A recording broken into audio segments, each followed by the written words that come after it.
I'm Sarah, and life for me had always been a high-wire act of sorts. In our family, there were a few key players: my husband Mark, our charming bundle of joy Liam, and the ever-present, sometimes overbearing Linda, my mother-in-law. These characters, well, they shaped the story of our lives in ways I couldn't have predicted. Linda, a quintessential grandma, was a constant presence. She had this knack for doting on Liam like he was the heir to a throne. Anytime I needed to dash off to one of those nerve-wracking job interviews, which felt like they were multiplying faster than rabbits, Linda was my go-to babysitter. She'd step in without a second thought, a beacon of reliability amidst my job-seeking chaos. Linda's past as a retired kindergarten teacher had always made me feel at ease, leaving Liam in her care. Her nurturing and loving demeanor had been a source of comfort, and it had seemed natural to rely on her when I needed help. Little did I know that the events that would unfold would challenge my trust in her and the delicate balance of our family. One bright, sunny day, my phone rang with a call that felt like a ray of hope breaking through the clouds. I had scored a job offer. The elation I felt was almost surreal. It wasn't just a job, it was a lifeline for our family. But as I shared the news with Mark and Linda, little did I know that this newfound stability would tip the scales in unexpected ways. Sitting around the worn kitchen table, I brought up the pressing matter of a car. With the new job, I'd need it for the daily commute. Seems reasonable, right? But then, Linda dropped a bombshell. "You're planning to spend all that money on a car?" Linda's voice was tinged with disbelief. "What about our anniversary trip to that lovely resort? I thought you and Mark were going to treat us." I blinked, bewildered by the sudden twist in the narrative. Linda seemed convinced that the money we were about to shell out for the car should have been spent on her anniversary getaway. It was a plot twist of epic proportions, and I wasn't prepared for it. "Mom," Mark interjected, trying to reason with her, "the car is essential for Sarah's job. We can't afford both right now." Linda wasn't backing down. "You're both being selfish," she snapped, the disappointment in her eyes weighing heavily on us. What started as a reasonable conversation soon turned into an intense argument, the tension palpable. Our family's delicate equilibrium had been disrupted, and we were teetering on the precipice of a tumultuous journey we couldn't foresee. So, after the argument about the car and the anniversary trip, things were pretty tense in our family. But amidst all the chaos and misunderstanding, there was a glimmer of hope. Let me tell you how the silver lining began to peek through. Mark and I knew we needed that car for my new job. We just couldn't afford to delay it any longer. We had long talks late into the night, trying to figure out how to make it work. It wasn't just about convenience. It was about securing a stable future for Liam and us. Linda, on the other hand, was still sulking. She wasn't speaking much to us, and when she did, it was often icy and curt. It was tough, no doubt about it. I missed the way things used to be, when Linda was like a second mother to me. One evening, after we'd put Liam to bed, Mark and I sat down to address the elephant in the room. We needed to find a way to mend things with Linda while staying true to our priorities. "Maybe we should talk to her again," Mark suggested cautiously. I nodded, feeling a bit apprehensive. "You're right. Let's try to make her understand our situation, Mark. It's not like we're denying her a trip on purpose." The next day, we approached Linda.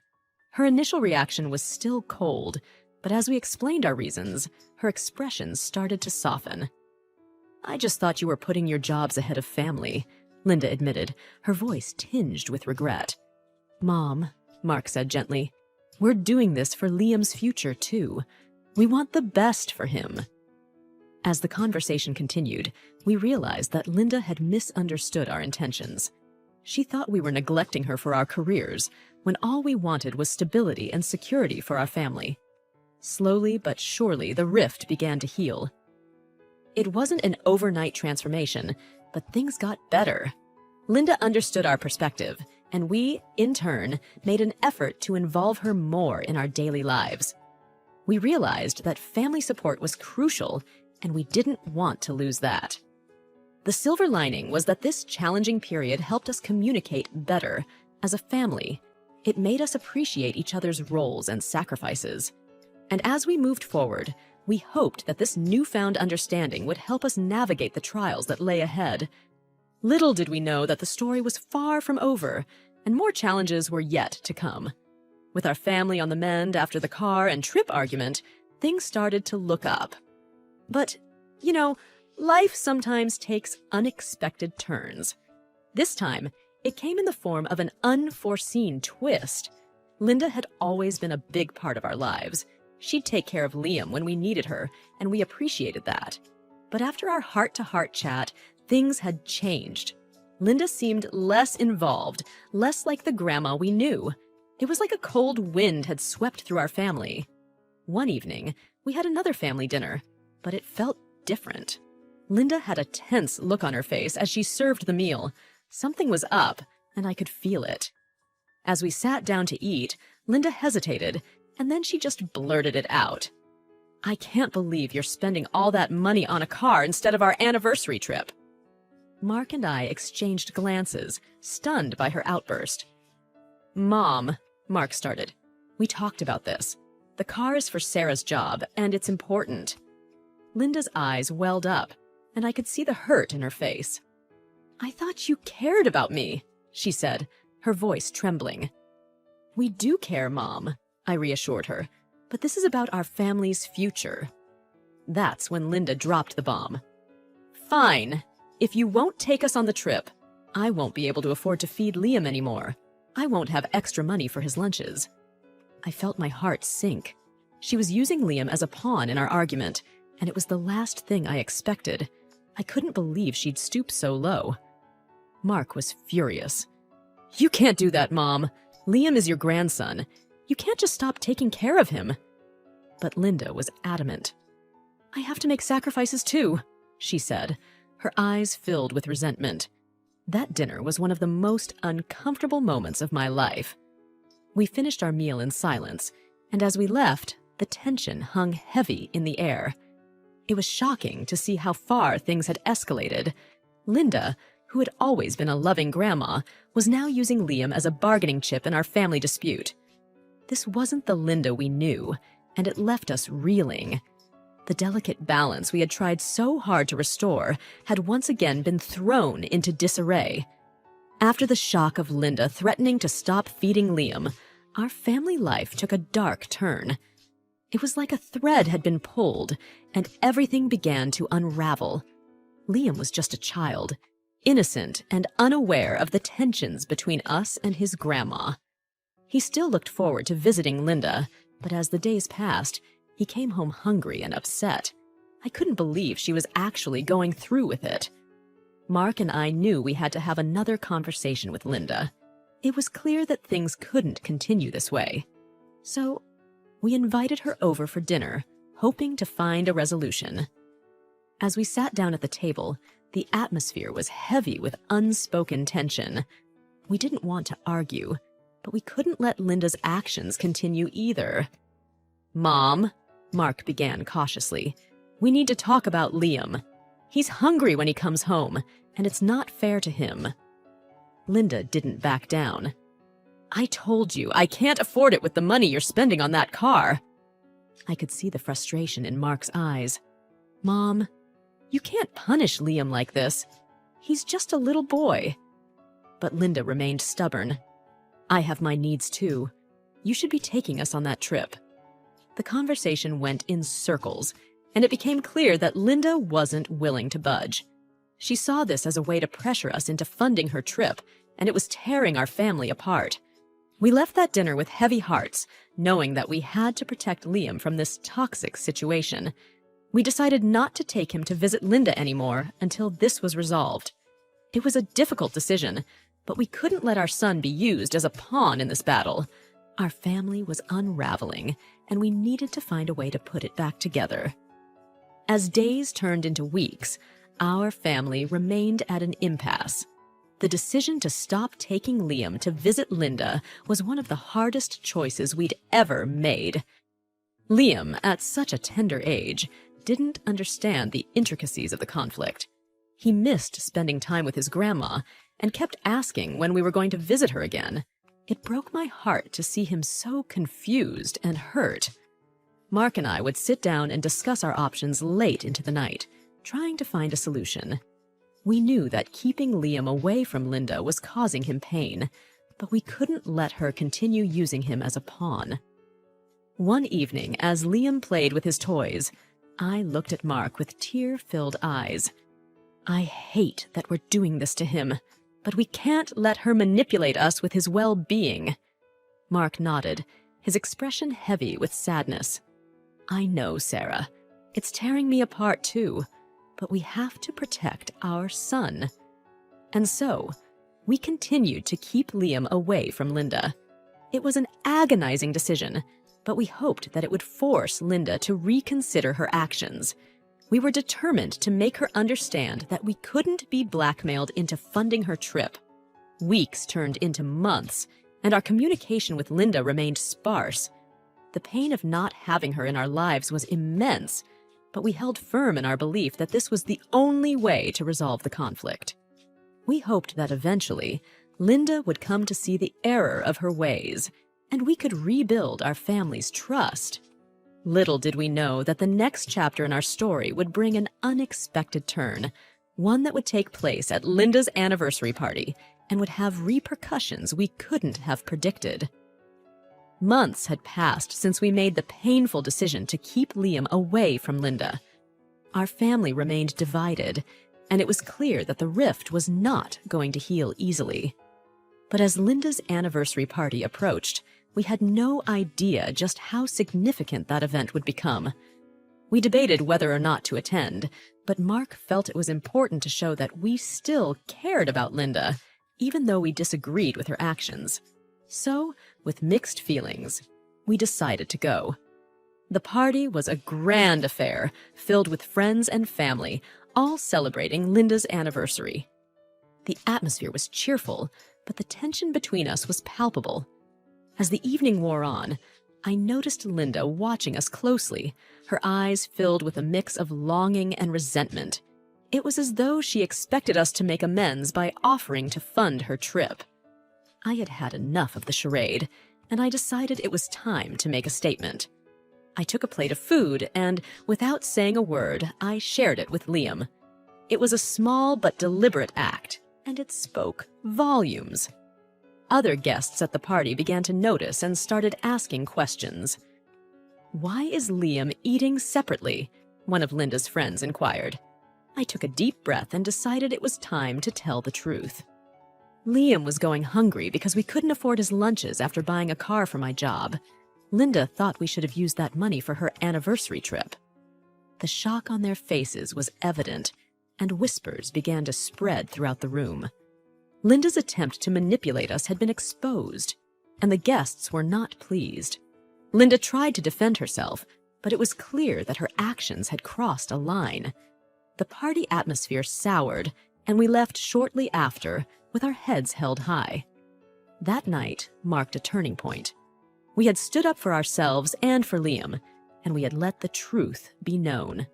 It was a defiant act, one that would change the course of our relationship with Linda forever. In the aftermath of the party, we decided to cut ties with Linda altogether. The chapter of our lives that had revolved around her had come to an end, and we were ready to move forward as a family, free from manipulation and deceit. Months had passed since the painful rift between us and Linda. The decision to keep Liam away from his beloved grandma had weighed on our hearts every single day. Yet, as Liam's longing for her grew more palpable, Mark and I found ourselves reconsidering our stance. Liam would often ask about his grandma, wondering why we hadn't been to visit her. It was heart-wrenching to see him miss her so much. One evening, as he clutched his favorite stuffed animal, he looked up at us with big, questioning eyes. "Mama, Dada, when are we going to see Grandma again?" His innocent inquiry tugged at our heartstrings. Mark glanced at me, his expression filled with concern. It was a question we couldn't ignore any longer. "Sarah," he whispered, "maybe it's time to think about reconnecting with Linda." I hesitated. The memories of the pain Linda had caused us still fresh in my mind. But deep down, I knew that we couldn't keep Liam away from his grandma forever. We needed to find a way to bridge the gap. The decision was made, and we decided to reach out to Linda, inviting her to our home. It was a fragile step toward reconciliation, one filled with hope, but also trepidation. The day Linda came to visit, the air was thick with unresolved tension. As she entered our home, the awkwardness hung like a cloud, a stark contrast to the warm embraces that used to define our family gatherings. We exchanged polite greetings, but the weight of our past conflicts hung between us like an invisible barrier. As we settled in the living room, the silence felt suffocating. Over cups of tea, we finally began to talk. Mark and I shared our reasons for keeping Liam away and the pain it had caused us. Linda, for the first time, listened without interruption, her eyes filled with regret. "I never meant to hurt Liam," she admitted, her voice trembling. "I let my desire for that trip blind me to everything else." We took a deep breath and told Linda how important it was for us to protect our son from emotional manipulation. We made it clear that we wanted her to be a part of Liam's life, but on terms that respected our family's well-being. Tears were shed, apologies were exchanged, and for the first time in a long while, there was a glimmer of hope for our family. It was a fragile reconnection, one that we knew would require time, patience, and understanding. As Linda left, we watched her go with a sense of cautious optimism. We were hoping that this conversation would bring healing and a chance for our family to rebuild what had been broken. Our attempts to rebuild a connection with Linda had been a delicate process, but there was an elephant in the room that neither Mark nor I had expected to address so soon: Linda's unresolved desire for the missed anniversary trip. One evening, as we gathered around the dinner table, the conversation took an unexpected turn. Linda, who had been more reserved about her disappointment lately, seemed unable to keep it in any longer. "You know," she began hesitantly, "I still can't help but feel disappointed about missing that trip." Mark and I exchanged glances, knowing that this was a discussion we needed to have sooner or later. We had hoped it wouldn't come up so soon, but it seemed that Linda couldn't contain her feelings any longer. "Mom," Mark said gently, "we've explained why we couldn't afford both the car and the trip. It wasn't an easy decision." Tears welled up in Linda's eyes, and her voice trembled with emotion. "I just thought you were putting your jobs ahead of family," she admitted, her disappointment and hurt becoming more evident. "We do care, Mom," I reassured her, "but this is about our family's future. We have to make the best choices for Liam and us." The conversation went in circles, and it became clear that Linda wasn't willing to let go of her desire for the trip. She saw this as a way to pressure us into funding her dream vacation. But what happened next blindsided us all. A few days after that dinner, Linda, in a moment of carelessness, made a slip of the tongue. She was talking to her sister-in-law, Carol, on the phone, and in the midst of their conversation blurted out, "You won't believe it, Carol. Mark and Sarah are finally getting us that resort trip for our anniversary." The words hung in the air, and Linda's eyes widened as she realized what she had just revealed. Her sister-in-law's reaction was a mixture of surprise and confusion. "You mean Mark and Sarah are paying for your trip?" Carol asked, her curiosity piqued. Linda backtracked, trying to downplay her slip. "Oh, I meant they're considering it, as a surprise." But it was too late. The cat was out of the bag, and Carol was left with the impression that Mark and I were planning a surprise anniversary trip for Linda and her husband. Word spread like wildfire in Linda's circle of friends and family. The news of our supposed generosity reached the ears of many, and they couldn't help but share their thoughts and congratulations. As the days went by, the situation became increasingly awkward. Linda's slip of the tongue had created a false narrative, one that we hadn't intended. Mark and I found ourselves caught in a web of expectations and assumptions, and it seemed that Linda wasn't eager to correct the misunderstanding. The constant pressure from Linda's intrusive requests had left Mark and me feeling exhausted. It seemed there was no end to her expectations, and we began to wonder if there was a way to put an end to this cycle of emotional manipulation. One evening, after much deliberation, we made a bold decision. We decided to give in to Linda's demands, but with a cunning twist that would ensure she'd think twice before asking for more. It was time to prove a point and regain control of our family's boundaries. In a move designed to both appease and discourage, we selected a trip for Linda and her husband. It was the most inexpensive option we could find, a journey to a destination so obscure that it was challenging to locate on a map. To make our scheme foolproof, we ensured that the place had no internet access. The day we presented the itinerary to Linda and her husband, their faces lit up with anticipation. They believed it was the extravagant getaway they had been dreaming of. With excitement in their eyes, they eagerly examined the flight details and accommodations we had arranged. Unbeknownst to them, the remote destination was intentionally chosen to be off the grid.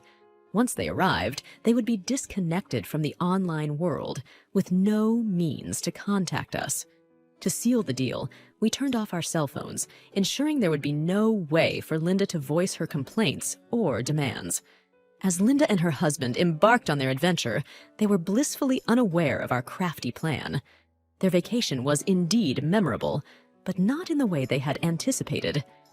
In the aftermath of these events, Linda stopped contacting us, and we had no intention of following her lead and giving in to her emotional manipulation. We had made our point and regained control of the boundaries that were essential for our family's well-being.